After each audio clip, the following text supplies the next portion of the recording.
시청자 여러분 안녕하십니까? 헬로티비 뉴스입니다. 4일 저녁부터 내린 기습 폭설에 경기 북부를 포함한 수도권이 꽁꽁 얼어붙었습니다. 그 여파는 퇴근길에 이어 다음 날 출근길까지 이어졌는데요. 도로 곳곳이 마비됐고 혼란이 빚어졌습니다. 강추위는 주말부터 풀릴 전망입니다. 보도에 김신혜 기자입니다. 의정부 발곡역 인근의 왕복 4차선 도로가 꽉 막혔습니다.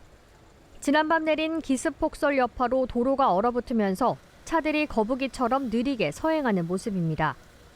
버스는 헛바퀴만 돌며 앞으로 나아가지 못합니다. 시민들도 빙판길에 혹시나 미끄러지지 않을까 보폭을 줄이고 조심스럽게 걸어갑니다. 차로 등원을 해야 되는 상황인데 보다시피 도로도 너무 막히고 그래서 지금 걸어서 지금 등원하고 있는 상황이에요. 어제도 저희 신랑도 중간에 차를 아시는 분 댁에 세우고 걸어왔다고 하더라고요. 1시간 거리를 걸어왔어요, 그냥. 4일 저녁 의정부를 포함한 경기 북부 지역에는 시간당 5에서 6cm의 폭설이 내렸습니다.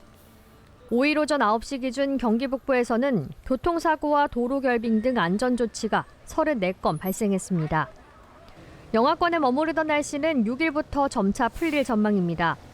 기상청은 이번 주말 온화한 서풍이 유입되면서 다소 기온이 오를 것으로 내다봤습니다. 다만 따뜻한 공기가 유입되면서 수도권에는 토요일 오후부터 밤사이 비가 내릴 수 있다고 설명했습니다. 강추위는 다음 주 후반 다시 나타날 것으로 예상됩니다. 쪽에서 온난한 공기가 불어들면서 기온이 좀 낮 기온 같은 경우는 10도 이상 올라가는 조금 낮에는 온화할 수 있겠지만 여전히 아침 최저 기온을 보면 0도 내외로 쌀쌀한 날씨는 지속될 것으로 예상이 되고 있고요. 다음 주 후반, 다음 주 이제 금요일 넘어가면서 10일, 13, 14일 쪽으로는 북쪽에서 찬 공기가 내려오면서 다시 한번 추위가 나타나게 될 것으로 예상하고 있습니다. 기상청은 대체로 건조한 날이 많을 것으로 예상된다며 산불과 각종 화재에도 각별히 유의해 줄 것을 당부했습니다. 헬로티비 뉴스 김신혜입니다. 한국 GM철수가 또다시 고개를 들고 있습니다. 이따른 사업 매각에 직영 정비소 폐쇄 방침까지 내놓으면서 노조는 반대 투쟁에 돌입한 상태인데요. 정치권도 노동계와 한 목소리를 내면서 국회에선 대책 마련을 위한 토론회가 열렸습니다. 이세진 기자의 보도입니다.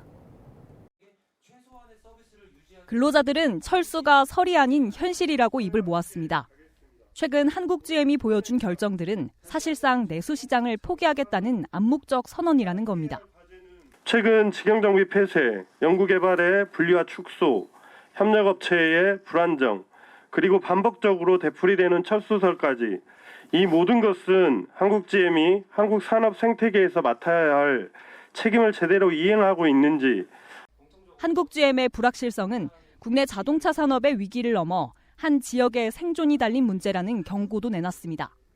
물류, 정비, 연구개발, 판매에 이르는 더 나아가서는 이제 부품까지 가치사슬 전반의 붕괴를 야기하는 것이고요. 이 지역의 붕괴도 야기하는 것입니다. 반복된 철수설 논쟁이 오히려 독이 되고 있다는 분석도 나왔습니다. 우리 정부와 약속한 10년 잔류 기한이 다가오면서 GM이 협상 고지를 선점할 수 있는 구조를 만들고 있다는 주장입니다. 관세 때문에 철수한다. 연구소에서 개발 물량이 없어졌다. 그러니까 철수한다더라.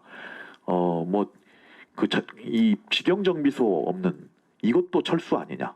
저럴 때마다 GM은 협상의 이니셔티브를 취죠. 이를테면 뭔가 해봐야 되는 거 아니냐. 한국 정부가. 앞서 기자회견을 열고 정부와 이대주주인 산업은행의 역할을 요구했던 정치권도 선제적 대응이 필요하다는 데 목소리를 보탰습니다. 오늘 토론회에서 나온 이야기들이 한국GM과 글로벌GM에 잘 전달이 되어서 우리의 뜻들이 관철되기를 소망해 봅니다. 다만 정부 관계자는 개입 필요성을 언급하면서도 지나친 예단을 경계했습니다. 부품 생태계도 우수하고 연구 인력도 상당하기 때문에 지금 철수를 예단하는 거는 성급하다. 이제 계속 이런 주장을 저희에게도 계속하고 당연히 이제 문제가 있다면 정부도 적극적으로 개입하고 이렇게 할 계획입니다만. 이날 노동계와 정치권은 GM 철수 시나리오를 바탕으로 범정부 차원의 대응책이 마련돼야 한다고 목소리를 높였습니다. 또 군산공장 폐쇄 경험을 거울 삼아 지방정부 역시 책임 주체라는 점을 인지하고 적극적으로 개입할 때라고 지적했습니다. 헬로티비 뉴스 이세진입니다.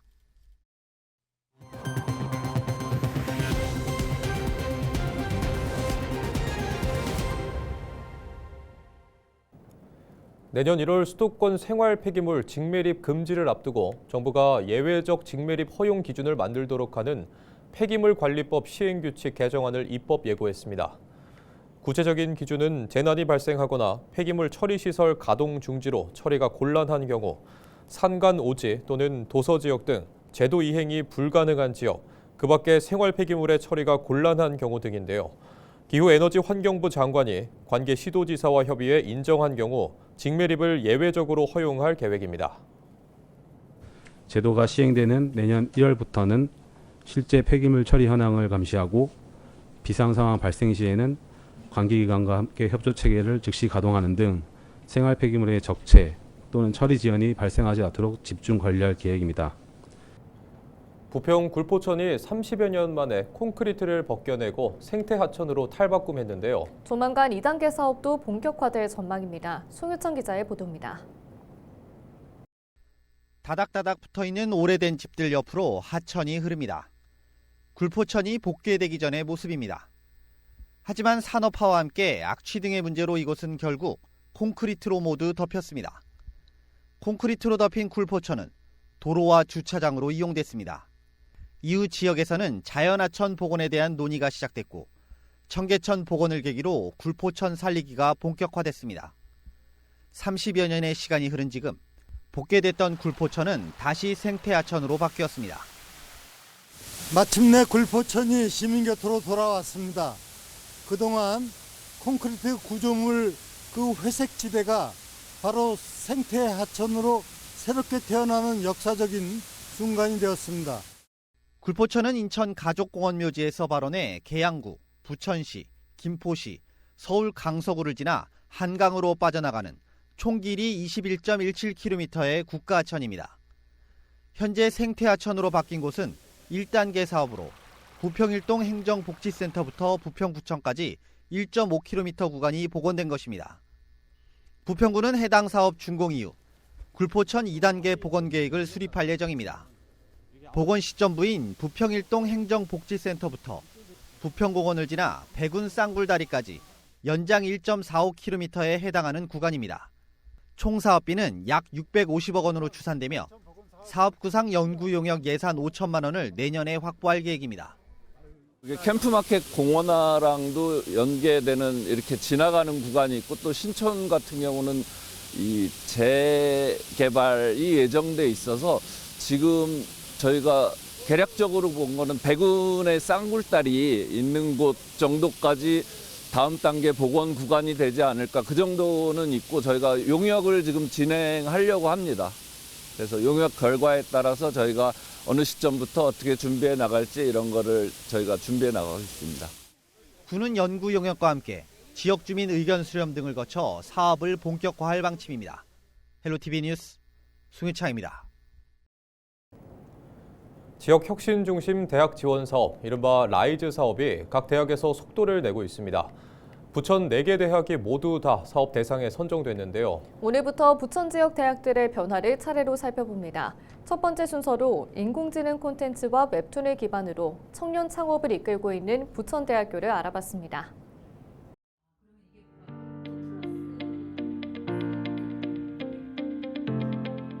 부천시는 제조업, 콘텐츠, 디지털 산업이 공존하는 도시로서 지역 산업 구조가 빠르게 변화하고 있습니다.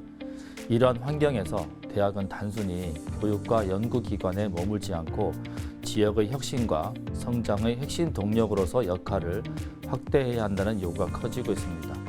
라이즈 사업은 대학과 지자체가 함께 지역의 미래 산업을 설계하고 대학이 지역 수요 기반의 교육 체계를 구축할 수 있도록 지원하는 사업입니다. 다시 말해서 대학은 지역사회와 산업체 간의 유기적인 협력 관계를 바탕으로 지역사회에서 필요하는 인재를 양성하고 취업과 창업을 통한 지역 정주를 유도함으로써 지역사회 발전과 활성화를 도모하는 것이 바로 라이즈 사업입니다.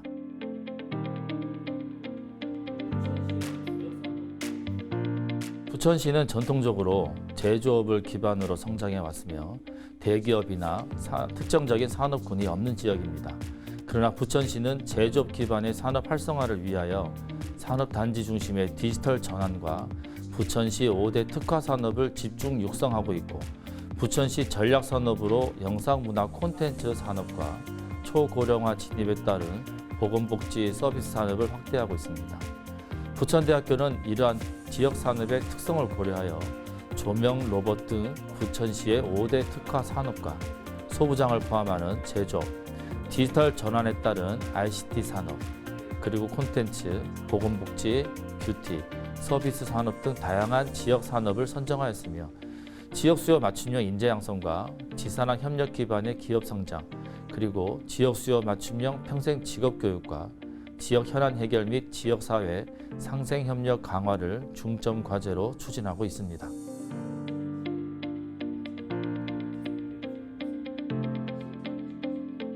라이즈 사업의 성공적인 목표 달성과 지산학 협력을 위해서는 대학과 지자체, 산업체, 민간기관, 연구기관 등과 함께 산학협력을 통한 지속가능 모델을 구축하는 것이 중요합니다. 이를 위해서 부천대학교는 지역산업 맞춤형 인재 양성 체계 구축과 시청업을 통한 지역 정주 인력을 양성하고 기업과 함께 산업 영역별 기업 협업센터를 구축하여 기업의 기술 협력과 가치를 창출하고 나아가서는 기업 협업센터를 지산학 얼라이언스에서 지역 거점으로 전환할 계획입니다.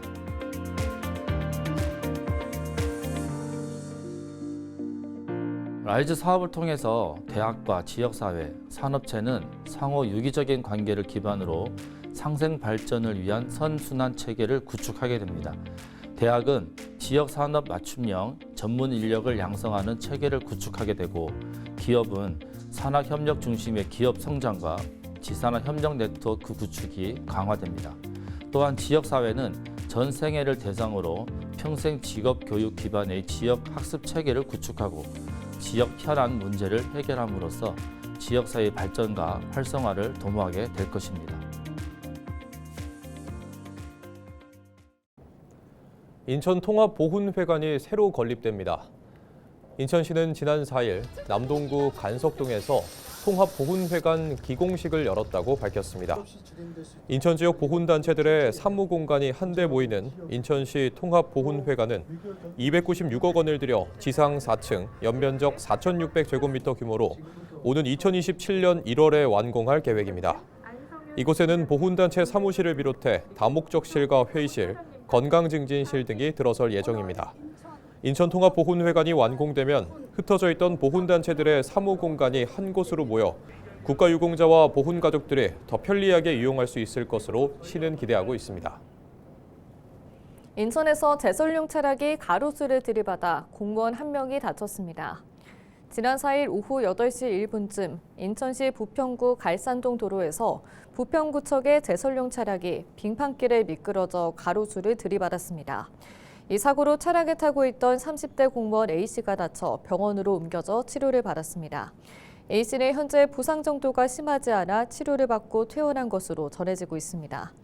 한편 지난 4일 오후 6시를 기해 대설주의보가 내려진 인천은 394명, 제설장비 181대 등을 투입해 5일 오전 6시까지 인천 지역 36곳에 대한 제설 작업을 진행했습니다. 대설주의보는 1시간 30분 만인 4일 저녁 7시 30분 해제됐습니다. 부천시와 국내 한 통신사가 유동인구 데이터를 분석한 결과 부천 시민이 아침에 집을 나서 직장으로 향할 때 평균 31분에 출근을 마칠 수 있는 것으로 조사됐습니다. 조사 대상은 부천시 거주 인구 80만여 명 가운데 수도권으로 출근하는 41만여 명으로 거주지와 직장 지역이 서로 다른 시민을 기준으로 선정했습니다. 분석 결과 부천 내에서 출근하는 시민은 전체 분석 대상자의 46.7%인 19만여 명, 부천을 제외한 수도권으로 출근하는 시민은 전체의 53.3%인 21만 8천여 명 수준이었습니다. 이상으로 뉴스를 마칩니다. 시청해주신 여러분 고맙습니다.